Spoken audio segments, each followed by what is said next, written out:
নমস্কার বন্ধুরা, আমি মৌ আর মৌ কিচেনে সবাইকে স্বাগত জানাই। আজ আমি বানাবো সম্পূর্ণ নিরামিষ কাশ্মীরি আলুর দম। তার জন্য আমি প্রথমে কড়াই গরম করে তাতে দিয়ে দেবো সাদা তেল আর দিয়ে দেবো 2 চামচ ঘি। এই রান্নায় ঘি ব্যবহার করলে রান্নার স্বাদ খুব ভালো হয়। আর যারা ঘি খেতে পছন্দ না করো তারা অবশ্যই ঘিটাকে স্কিপ করে যেতে পারো। এবার ঘি আর তেলটা ভালো করে মিশিয়ে নেব আর তাতে দিয়ে দেবো আগে থেকে কেটে রাখা ডুমো ডুমো করা আলুগুলো যাতে ভালোভাবে সেদ্ধ হয়ে যায় তার জন্য আমি দিয়ে দেবো খানিকটা লবণ। ভাজার সময় লবণ দিয়ে আলুগুলো ভাজলে আলুর মধ্যে লবণ ভালোভাবে ঢুকে যায়। বেশ খানিকক্ষণ সময় ধরে আমি আলুগুলো লাল লাল করে ভেজে নেব। কাশ্মীরি আলুর দম রুটি, লুচি, পরোটার সঙ্গে খেতে খুব ভালো লাগে। আমার সমস্ত আলুগুলো ভালোভাবে ভাজা হয়ে গেছে। এবার কড়াই থেকে সমস্ত আলু আমি তুলে নেব। ওই তেলেই দিয়ে দেব ফাটানো শুকনো লঙ্কা, তেজপাতা, এলাচ, লবঙ্গ, দারচিনি আর সাদা জিরে। সমস্ত ফোড়নগুলো আমি ভালো করে ভেজে নেব।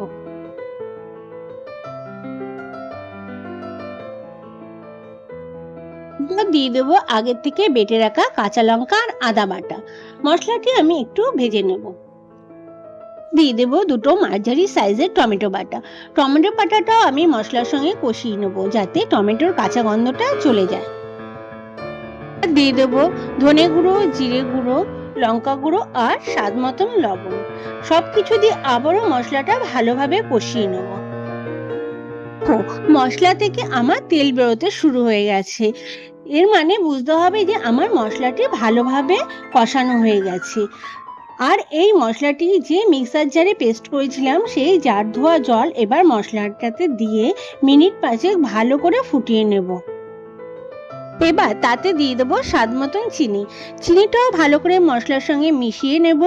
এই রান্নায় আমি কোনো হলুদের ব্যবহার করিনি, কারণ এই রান্নাটা সম্পূর্ণ হলুদ ছাড়াই হয়। এবার দিয়ে দেবো আগে থেকে ভেজে রাখা আলুগুলো মশলার সঙ্গে ভালো করে মিনিট 5 কষিয়ে নেব।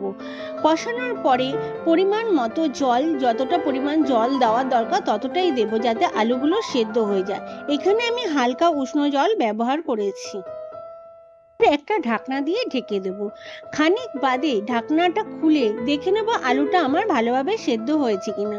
আলু ভালোভাবে সেদ্ধ হয়ে গেলে তাতে দিয়ে দেব আগের থেকে বেটে রাখা চালমগজ, কাজু আর পোস্ত বাটা।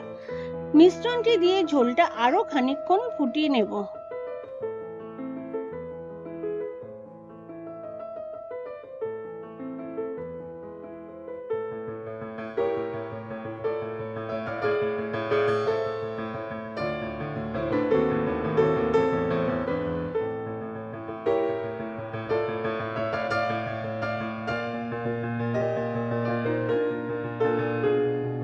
তারপর দিয়ে দেবো গরম মশলাটাও ভালোভাবে মিশিয়ে নেব। আর তারই সঙ্গে তোমাদের জানাই অসংখ্য ধন্যবাদ যারা আমার এই ভিডিওটা স্কিপ না করে পুরোটা দেখছো। আর যারা আমার চ্যানেলে নতুন বন্ধু তাদের কাছে আমার অনুরোধ আমার চ্যানেলটা সাবস্ক্রাইব করে আমার পাশে থাকার জন্য। শেষে ঘি দিয়ে নামিয়ে নিলেই রেডি দারুণ স্বাদের সম্পূর্ণ নিরামিষ কাশ্মীরি আলুর দম। আশা করি আমার এই রেসিপিটা তোমাদের পছন্দ হয়েছে। এই আলুর দমকে অনেকে সাদা আলুর দমও বলে থাকে।